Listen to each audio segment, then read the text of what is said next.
우리 예수님께서 예루살렘으로 입성하시는 그날에 사람들은 종려나무 가지를 흔들면서 호산나 호산나 외치고 우리 주님을 영접했습니다. 그러나 그 왕은 화려한 백마 그리고 황금 마차를 타고 아주 값비싼 카페트 위를 밟으면서 입성한 것이 아니라 나귀 새끼를 타시고 그리고 사람들이 깔아놓은 겉옷을 밟으면서 그야말로 초라한 입성을 하셨습니다. 여러분, 이 짐을 싣는 짐승의 새끼를 타고 입성하시는 모습을 한번 상상해 봐요. 우리 같은 사람이 그거 타고 입성하는 거야 아무 상관이 없지만 왕이잖아요. 만약에 대통령 취임식을 하는데 저쪽에서 아주 멋있는 비싼 벤츠라든지 또는 캐딜락이 오는 것이 아니라 1톤짜리 짐 싣는 중고 트럭이 털털거리면서 온다고 생각해 보십시오. 거기에 취임할 대통령이 타고 있다고 우리가 상상할 수 있겠어요? 바로 그 모습과 같은 거라 이거죠. 그래서 스가랴 선지자는 이 나귀 타신 왕을 겸손이라는 말로 예언을 했는데 그것을 마태복음 21장에 인용을 하면서 프라우스라고 하는 단어를 사용했습니다. 거기 보니까 시온의 딸에게 이르기를 내 왕이 내게 임하나니 그는 겸손하여 나귀 곧 멍에 매는 짐승의 새끼를 탔도다 하라 하였느니라.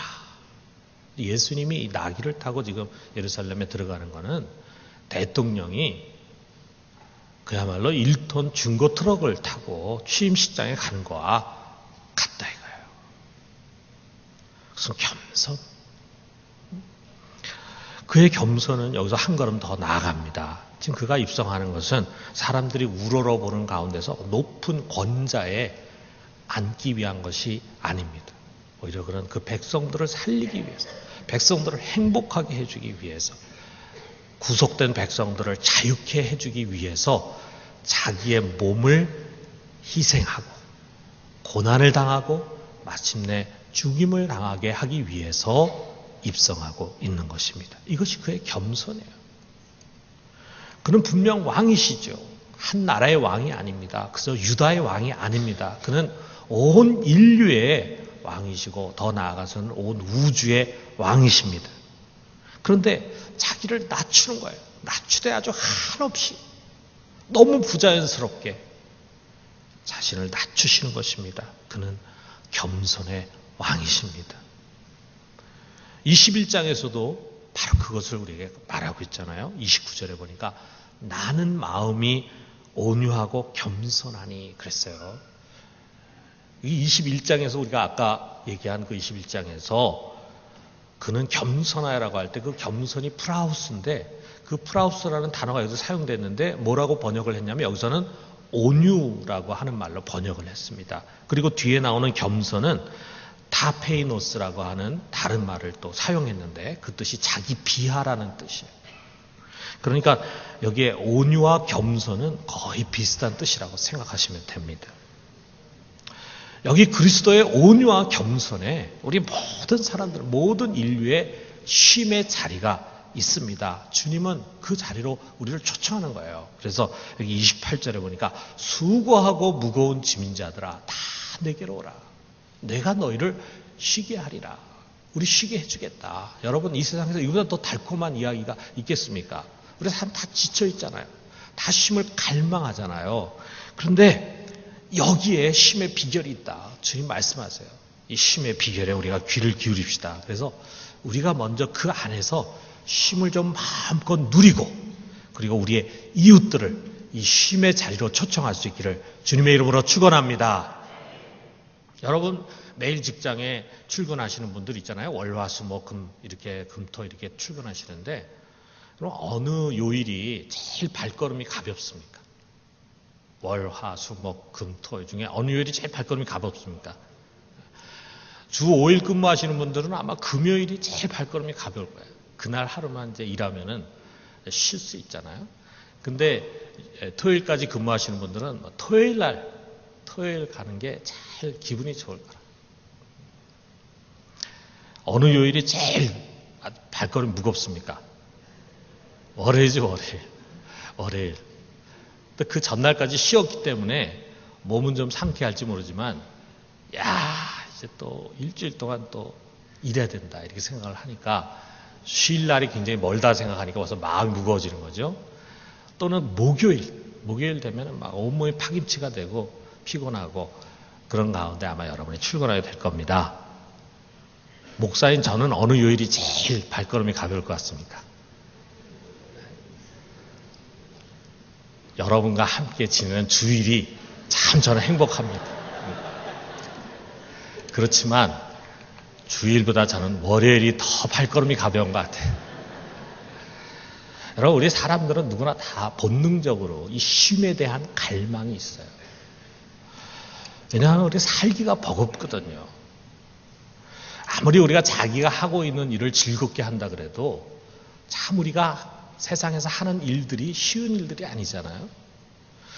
우리 범죄한 인간에게 하나님은 수고와 무거운 짐을 벌러 주셨습니다. 그래서 창세기 3장 17절에 보니까 네가 내 아내의 말을 듣고 내가 내게 먹지 말라 한 나무의 열매를 먹었은즉 땅은 너로 말미암아 저주를 받고 너는 네 평생에 수고하여야 그 소산을 먹으리라.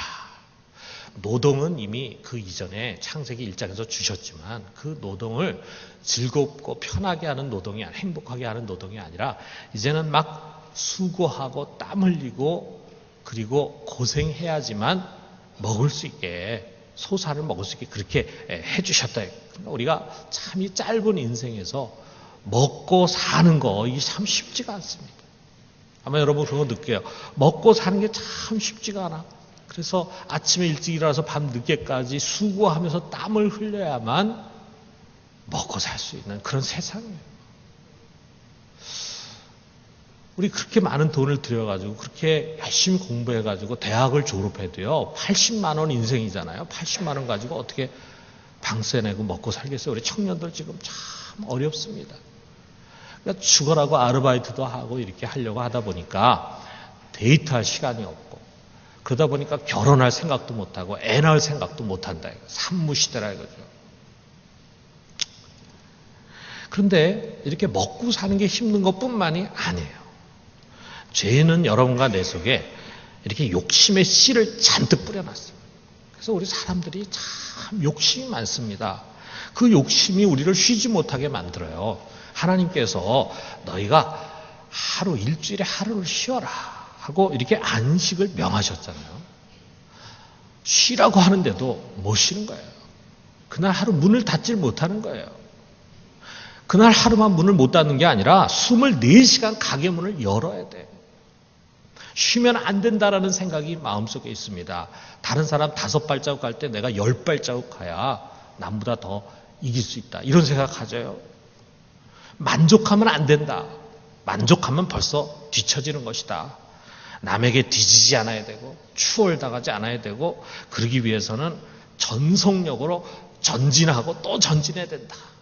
이렇게 끊임없이 자기 자신에게 채찍을 휘두릅니다.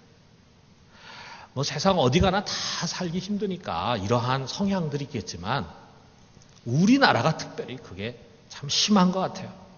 근데 거기에 우리는 이렇게 알게 모르게 익숙해져 있습니다. 근데 4년간 서울에서 특파원 생활을 하고 이제 우리 한국을 떠나는 파이필드라고 하는 기자가 있는데 그 기자가 이런 말을 했어요. 한국에는 전속력이라는 단 하나의 속도만 존재한다. 이게 풀 스로틀이잖아요. 그러니까 악셀레이터를 최대한 밟는. 그래서 전속력이라는 속력 하나만 존재한다. 그래서 모든 사람들이 다 전속력을 내가지고 달려가는 모습을 이 외국인은 본 것 같아요. 그래서 이 한국인의 강한 추진력과 에너지, 이것이 기술 강국으로 도약하는 원동력이 됐지만 다른 한편으로 많은 사회 경제적인 문제를 낳았다. 한국인 전체가 교육이라든지 직업이라든지 결혼 등 심한 사회적인 압박에 시달리고 있다. 그래서 우리 사람들이 공통적으로 갖고 있는 병이 있습니다. 여러분도 있고 저도 있고 누구나 다 갖고 있는 병이 뭐냐? 만성 피로증이에요. 만성 피로증. 다 피곤합니다. 그래서 모두가 쉬고 싶어하고 또 쉬어야 돼요. 그런데도 불구하고 쉬지를 못합니다.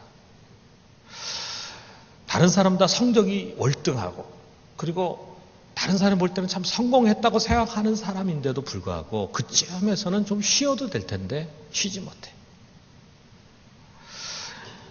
우리 할아버지의 기도라고 하는 책을 쓴 레이첼 레벤이 그 책 속에 자기 어릴 때 기억 한 토막을 쓴 글이 있는데 이런 글이 있어요. 내가 시험에서 98점을 받았을 때 아버지는 항상 나머지 2점은 어디에 잃어버렸느냐 물으셨다. 어린 시절 내내 나는 잃어버린 2점을 찾기 위해서 고군분투했다. 이렇게 말합니다. 참 이 아이 속에서 우리들의 모습 보는 거예요. 여러분 98점이 참 잘했잖아요. A 플러스잖아요. 그런데 그 높은 점수를 받았음에도 불구하고 만족하지 못하고 그것을 뒤로 한 채 받지 못한 2점. 그 2점을 찾아서 고군분투하는 거예요. 그 부족한 2점 때문에 행복을 놓쳐버립니다. 더 나아가서는 그 부족한 2점 때문에 영영 불행에 빠지는 사람들도 있습니다. 한 성공한 여성이 있는데요. 이분은 미국에 가서 성공적으로 유학을 했어요. 우리가 공부하는 사람들 중에 미국에 가서 좀 유학했으면 좋겠다 하는 사람이 얼마나 많습니까? 그렇지만 그게 참 어렵잖아요. 특별히 공부도 잘해야 되지만 돈이 얼마나 많이 들어갑니까? 근데 이 여자는 장학금을 받았어요. 그래가지고 텍사스 주립대학에 들어가가지고 거기서 박사과정을 해서 5년 만에 박사학위 받았습니다. 그러면은 참 성공적으로 유학을 마친 거죠. 그렇게 시간이 걸리지 않고 빨리 끝낸 거죠. 그럼 대단하죠. 그런데 우리가 인생이 그렇게 항상 성공만 따를 수 있는 것은 아니잖아요. 근데 귀국을 했는데 그야말로 금유하냐한 거죠. 귀국에서의 고국에서 삶이 녹록하지 않은 거예요. 자기 생각엔 빨리 교수가 될 줄 알았는데 4년이 넘게 교수 채용해서 거절이 돼. 이력서를 냈는데도 안 되는 거예요. 그러다 보니까 대학에서 이제 강사 생활을 하는데 강사 생활이 그럼 뭐 박봉이잖아요. 거기다가 또 대학에서 강사들이 여러 가지 부당한 처우도 받고 참 힘든 일이 많이 있었겠죠. 그러니까 그런 자기가 생각할 때는 잘 될 것 같았는데 그래서 이렇게 막히니까 자꾸만 지쳐가는 거예요. 그러는 가운데 그만 그것을 견디지 못하고 극단적인 출구를 택했습니다. 그래서 고등학생 딸 아이와 함께 미국으로 여행을 가가지고 자기가 오랫동안 살았던 그 텍사스의 오스틴이라고 하는 곳의 한 모텔에서 자살을 하고 말았어요. 꼭 그렇게 할 필요가 없었을 텐데 물론 본인이 느끼는 그 심적인 고통과 아픔은 굉장히 컸겠죠. 그녀가 만약에 쉼의 길을 배웠더라면 결코 그런 결말이 나지 않았을 것입니다. 그러나 여러분 이런 것이 남의 일만이 아니죠. 우리가 멀리 떨어진 일만이 아니죠. 어떻게 보면 이렇게 겉은 멀쩡하지만 속은 죽어가는 사람들이 많이 있을 것입니다. 이 수고하고 무거운 짐을 진 인생들을 향해서 우리 주님이 선포하시는 거예요. 다 내게로 와라. 내가 너희를 쉬게 하리라. 자, 여러분 누가 이런 자신만만한 말을 우리에게 할 수 있겠습니까? 여기에 확실한 쉼의 길이 있다. 절대로 너희가 후회하지 않을 것이다. 실망하지 않을 것이다. 내가 너에게 확실한 쉼을 주겠다. 아무나 할 수 있는 말이 아니죠. 이것은 정말 그렇게 할 수 있는 힘과 권세를 가지신 분의 선포요 약속입니다. 수고하고 무거운 짐을 진 여러분, 그야말로 인생살이 지치고 피곤한 여러분, 이 약속의 말씀을 꼭 붙들 수 있기를 주님의 이름으로 축원합니다. 그 쉼의 길이 어디 있느냐? 여기 29절에서 30절에 주님 말씀하세요. 자, 우리 같이 한번 읽어봅시다. 나는 마음이 온유하고 겸손하니 나의 멍에를 메고 내게 배우라. 그리하면 너희 마음이 쉼을 얻으리니 이는 내 멍에는 쉽고 내 짐은 가벼움이라 하시니라. 다른 무엇이 아니라 우리 주님이 가지신 온유와 겸손, 그 안에 쉼의 비결이 있다라고 하는 것을 가르칩니다. 여기 하나님의 중요한 자기 계시가 있잖아요.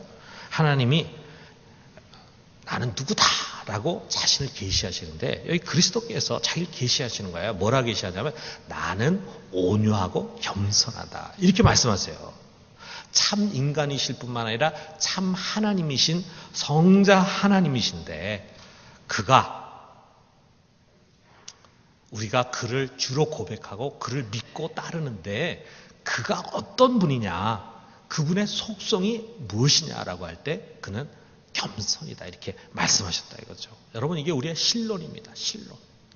우리가 믿는 하나님은 어떤 하나님이냐? 하나님은 전지전능하시고 무소부재하시고 영원하신 분이시다. 이게 다 우리 하나님의 속성이면서 그 속에 또 중요한 것이 있는데 우리의 하나님은 겸손하신 하나님이시다.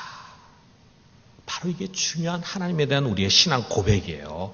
그는 성부 하나님과 동등하신 하나님이셨지만 그러나 동등됨을 취하지 아니하시고 오히려 자기를 비워서 종의 형체를 가지고 우리 사람처럼 되셔서 이 세상에 오셨어요. 그리고 그것으로 끝난 게 아니죠. 그 하나님이 우리 사람처럼 오신 것만 해도 정말 자기를 낮추신 것인데 그것으로 끝난 것이 아니라 그는 더 자기를 낮추시고 하나님 앞에 복종하시되 죽기까지 복종하셨다 그랬습니다. 여러분 우리 예수님께서 가신 그 십자가의 길이라고 하는 것은 하나하나가 낮아짐과 순종의 레이스입니다. 예루살렘에 입성하신 예수님은 얼마 안 있다가 유대인들에게 붙잡힙니다. 겟세마네 동산에서 그가 하늘에 있는 12군단 더 되는 천사를 부를 만한 힘이 있었지만 그 천사들을 통해서 한순간에 자기를 잡으러 온 사람들을 물리칠 수 있었지만 우리 주님은 그 힘을 사용하지 않고 만약 그렇게 되면은 이 일이 될 것이다라고 했던 하나님의 말씀이 어떻게 응해지겠느냐.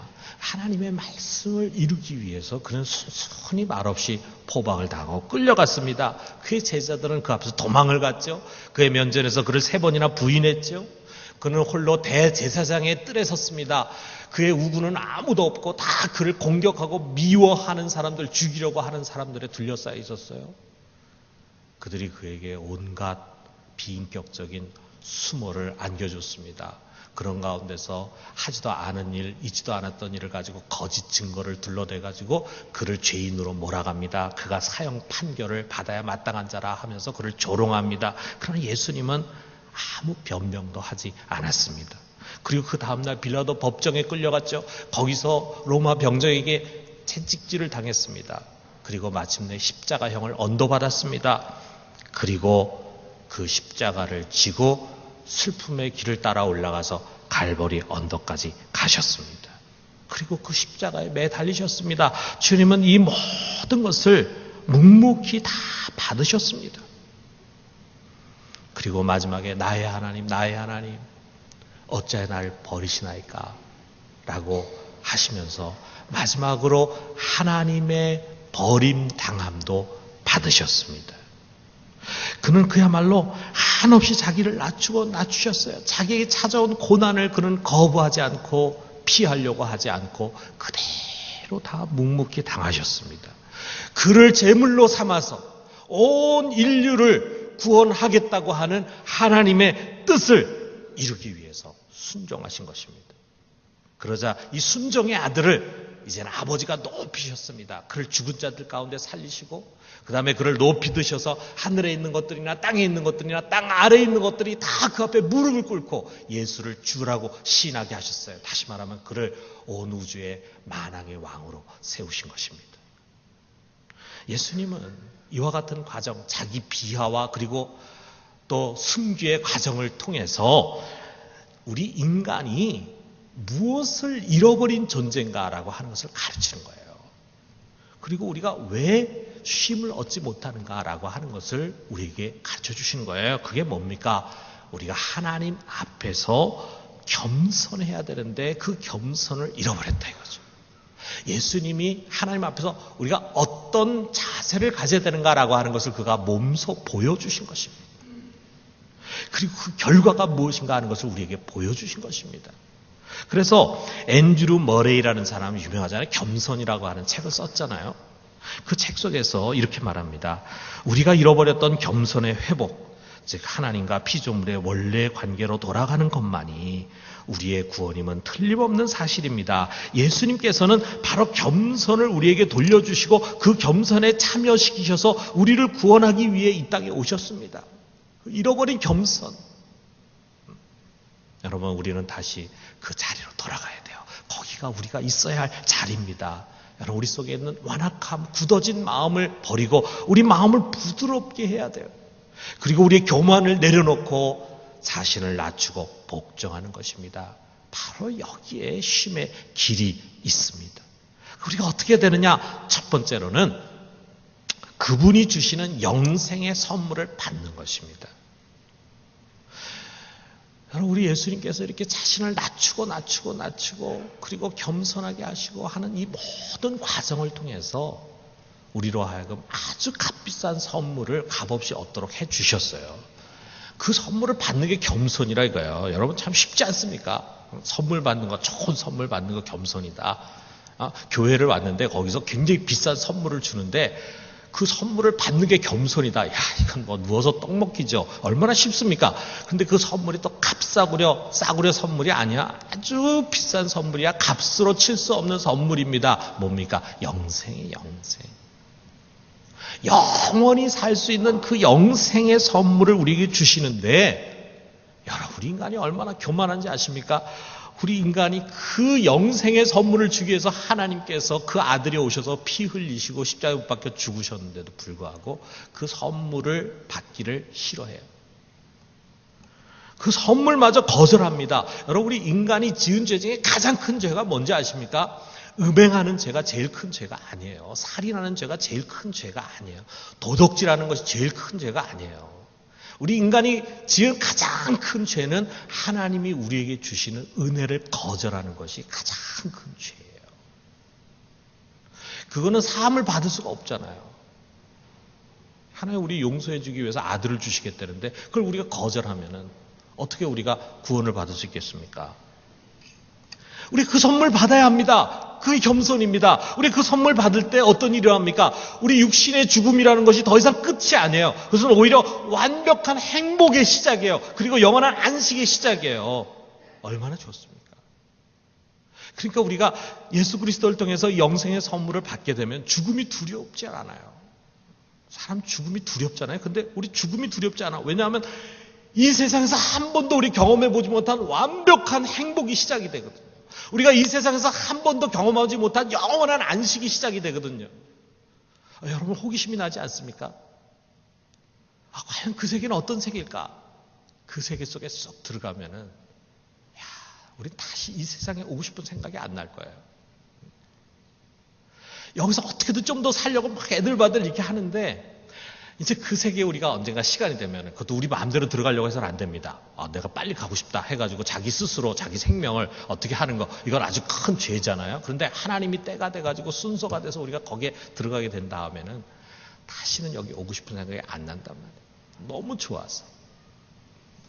여러분, 이보다 더 큰 선물이 어디 있어요? 이것을 값없이 주시기 위해서 우리 그리스도께서 낮아지시고 그리고 죽기까지 순종하셨어요. 이것을 통해서 우리를 괴롭히는 모든 죄와 사망의 권세를 제거하시고 그리고 이 구원의 선물을 주려고 하십니다. 이제 그 앞에 나가서 예수를 주라고 고백하고 그 선물을 손을 내밀어 받는 것이 겸손이에요. 그것이 겸손. 여러분, 우리 모두 겸손히 예수 앞에 무릎을 꿇고 영생의 선물을 받을 수 있기를 주님의 이름으로 축원합니다. 두 번째는 뭐냐면 그분의 온유와 겸손을 배우는 거예요. 우리가 예수를 믿고 영생 얻었어요. 그렇다고 해서 다 세상에서 쉼을 누리며 사는 게 아니더라고요. 우리 예수를 믿는다고 하면서도 염려와 근심, 시기와 질투, 불안과 두려움, 불만과 원망으로 가득 찬 삶을 사는 일들이 많습니다. 그런 것들이 어디서 옵니까? 우리 속에 교만과 욕심에서 오는 것이라 이거죠. 그렇기 때문에 우리가 주님께서 주신 영생의 선물을 겸손하게 받는 것뿐만이 아니라 우리 주님이 하신 것처럼 우리도 마음을 비워야 합니다. 그분에게서 이것을 배워야 합니다. 먼저 우리에게 주어진 분복에 우리가 만족하는 거예요. 여러분, 여기에 앉아서 예배드릴 우리 모두에게 주어진 분복이 다 다릅니다. 근데 다른 사람 바라보면서 왜 나한테는 저거 안 주셨나 이렇게 생각하면 우리는 평생 쉼을 가질 수가 없어요. 여러분, 자기 아내에게 만족해야 합니다. TV 앞에서 아무리 이쁘장하게 생긴 연예인들이 많이 나와도요, 그거 나하고 아무 상관없어요. 내게 가장 이쁜 여자는 우리 아내밖에 없어요. 우리 남자들 다 그렇게 생각하시죠? 예. 우리 부산중앙교회는 뭐 다 이게 훈련이 잘 돼서. 우리 여자들도 마찬가지예요. TV에 아무리 멋있게 생기고 능력이 많은 남자들이 나타난다 해도 하나님이 나에게 주신 남편은 지금에 있는 그 남편 하나예요. 우리 평생 우리가 이 세상에 와서 딱 한 번밖에 없는 인생 속에서 하나님이 우리에게 허락한 아내와 남편은 지금 우리의 아내와 남편 하나밖에 없습니다. 그 사람이 능력이 있건 없건 잘생겼건 못생겼건 간에 하나님 나에게 주신 나의 소중한 갈비뼈예요. 나의 소중한 머리예요. 우리가 남편과 아내를 있는 모습 그대로 받는 것이 행복의 비결입니다. 여러분 그걸 내가 원하는 모습으로 고치려고 많이 해봤잖아요. 고쳐집니까? 괜히 싸움만 나지. 그러니까 그냥 있는 모습 그대로를 받는 훈련을 우리가 하는 거예요. 여러분 이게 참 중요해요. 이건 하루아침에 되는 게 아니잖아요. 훈련을 해야 됩니다. 우리 속에 가끔 크게 올라오죠. 저 사람은 나하고 20년을 사는데 저거 못 고쳐 이런 생각이 나잖아요. 왜 저거밖에 안 돼 이런 생각이 날 때마다 우리가 이걸 다 말씀으로 하나님의 말씀으로 우리에게 주어진 분복에 우리가 만족하자. 이것으로 우리가 다스려야 돼요. 여러분 우리 자녀도 마찬가지입니다. 세상에 유능한 사람들 많죠. 성공하는 사람 많죠. 그렇지만 그거는 나하고 상관없어요. 하나님 나에게 주신 자녀는 지금 있는 그 자녀예요. 그 자녀가 하나님 나에게 주신 가장 소중한 선물이에요. 그 자녀가 어떻게 다 1등 할 수 있나요? 어떻게 다 좋은 대학 들어가고 어떻게 다 좋은 직장 갖고 어떻게 다 결혼도 싹싹싹 잘하고 그렇게 해서 정말 만족스럽게 사는 그런 사람이 될 수 있나요? 그건 아니잖아요. 자녀를 있는 모습 그대로 받는 노력을 우리가 해가는 것입니다. 예수님도 자신에게 주어진 그 길을 거부하지 않고 그대로 따라서 가셨습니다. 자신에게 주어진 고난의 길을 주님 마다하지 않았어요. 만약 주님 선택하라고 한다면 주님 그 길 선택 안 했겠죠. 그러나 하나님이 그 길을 우리 주님에게 허락하셨을 때 우리 주님은 할 수만 있거든 이 잔이 내게서 옮겨지길 원하지만 내 뜻대로 하지 않고 아버지의 뜻대로 되기를 원합니다. 라고 하면서 그것을 다 받으셨어요. 여러분 이게 필요합니다. 여러분 우리가 정말 우리의 자녀를 있는 그대로 받고 그리고 그 자녀를 정말 사랑하고 하나님께 감사할 때 그 자녀는 반드시 바른 길로 가게 돼 있습니다. 여러분 사랑이라는 게 그래요. 사랑은 느껴집니다. 우리 부모가 나에 대해서 굉장히 불만이 많다. 우리 자녀 다 느껴요. 왜냐하면 부모가 포장 발린 이야기 해도 자기도 모르는 사이 툭툭 자녀의 마음에 상처를 주는 얘기 하거든요. 왜 그렇습니까? 마음에 불만이 있거든요. 자녀에 대한 불만. 자녀가 그걸 알아요. 그런데 우리가 그 자녀를 우리 마음 깊은 곳에서 받고 있으면은 그 자녀는 그 사랑을 느낍니다. 아, 우리 부모가 나에게 만족하고 있구나. 그러면은 그렇게 좋을 수가 없어요. 그러면 그 아이가 자기 자신을 받게 됩니다. 우리 아까 레이첼이 그랬잖아요. 그 아버지가 넌 98점 받았어. 참 잘했다. 귀하다. 이렇게 한 것이 아니라 너 그 2점은 어디다 잃어버렸니? 이렇게 얘기한 그것이 이 레이첼의 마음 깊은 곳에 상처가 되는 거예요. 우리 자녀를 하나님 주신 아주 소중한 분복이다 생각하고 있는 모습 그대로 받을 수 있기를 주님의 이름으로 축원합니다. 그럼 누가 행복해지느냐? 내가 행복해져요. 제자 훈련도 하고 사역 훈련도 하면서 우리 자매들 보면은요, 참 우리 이 자매들이, 엄마들이 자녀들 불만이 너무 많습니다. 그게 불행의 원인이에요, 불행의 원인. 우리 자매들 맞죠? 예, 대답 안 해도 좋아요. 다 알고 있습니다. 그래서 이렇게 참 다른 사람에게 친절하게 하는데 자기 자녀에게는 함부로 하고 말로 상처를 많이 주고 크게 또 후회가 되고 이런 일들을 끊임없이 반복하는데 자 여러분 우리 자녀는 하나님 내게 주신 분복이다 이렇게 생각하고 받으시기 바랍니다. 지금 주어진 경제적인 현실에 우리가 지족해요. 여러분 우리의 눈높이를 좀 낮춰요. 우리 한국 사람들의 눈높이는 전부 너무 상향 조정돼 있어요. 지금 우리 한국 사람의 평균 소득이 연 2만 불이잖아요. 여러분 세계적으로 보면은요, 우리나라 사람 다 잘 사는 사람들입니다. 물론 우리 안에도 극빈층이 있지만 평균적으로 보면은 전 세계에서 비교할 때 굉장히 잘 사는 사람들이에요. 그럼에도 불구하고 우리는 계속해서 우리의 눈높이를 높입니다. 그러다 보니까 항상 우리가 불만이 많아요. 다른 사람과 비교해, 옆집과 비교해, 내 동창 누구하고 비교해, 그리고 경쟁하려고 하는 마음이 있는데 이거 내려놔야 합니다. 내일을 위한 염려와 근심에서 욕심을 저축하지 말아야 합니다. 여러분 지족함, 그것이 바로 우리 신앙의 핵심이에요. 그게 바로 겸손입니다. 우리 예수님 항상 감사하고 만족한 가운데 사셨어요. 여러분 우리가 많은 스트레스 어디서 받습니까? 관계에서 받잖아요. 다른 사람들과 항상 비교하고 경쟁하는 가운데서 스트레스 받잖아요. 우리가 남을 나보다 더 낫게 여기고 종과 섬김의 자리에 서려고 할 때 우리는 자유로워집니다. 행복해집니다. 거기서 우리의 마음은 쉼을 얻는 겁니다. 그리고 우리가 삶의 순간순간 하나님께 복종하는 거예요. 어디까지 복종하느냐? 죽기까지 복종하는 거예요. 우리가 하나님께 죽기까지 순종하려고 하면 하나님은 그의 아들에게 하신 것처럼 철저히 우리를 높여주십니다. 그렇기 때문에 여러분 순종은 불가능의 벽을 뚫는 열쇠예요. 여러분 한번 철저하게 하나님께 순종해 보세요. 그러면 하나님이 여러분이 갖고 있는 모든 문제와 어려움에서 길을 열어주실 것입니다. 이 모든 겸손의 도는 우리의 의지만으로 될 수 있는 게 아니잖아요. 그러나 강력하게 우리를 돕고 있는 분이 계십니다. 누구냐? 바로 예수의 이름으로 오신 성령이 우리 안에 계셔요. 우리의 연약함을 항상 도우십니다. 그렇기 때문에 주님이 여기 30절 마지막 부분에서 이는 내 멍에는 쉽고 내 짐은 가벼움이라 하시니라 그랬어요. 우리가 홀로 하면은 이것은 너무나 어려운 일이지만 성령이 우리를 도와주십니다. 여러분 마지막으로 이 세상에 수고하고 무거운 짐을 지는 사람들 우리가 돌아봐야 합니다. 여러분 우리나라는 지금 OECD 국가 중에 자살률이 1위입니다. 우리 주위에는 삶에 지친 사람들이 너무나 많습니다. 탈출구를 찾지를 못해요. 아마 지금 그야말로 자살 잠재자들이 우리 주위에 있을 것입니다. 우리 이웃에 우리가 잘 아는 사람 중에 그런 사람이 혹시 있을지도 몰라요. 여러분 그들은 살아야 합니다. 쉼과 안식을 얻어야 합니다. 그리고 그 쉼의 길은 오직 예수 그리스도 안에 있습니다. 주님은 지금도 우리의 입을 통해서 이 세상에 수고하고 무거운 짐자들아 다 내게로 오라. 내가 너희를 쉬게 하겠다라고 하는 말을 선포하기를 원하십니다. 여러분 우리 모두가 그 주님의 뜻을 받들어서 그야말로 구원과 축복의 통로가 되기를 주님의 이름으로 축원합니다.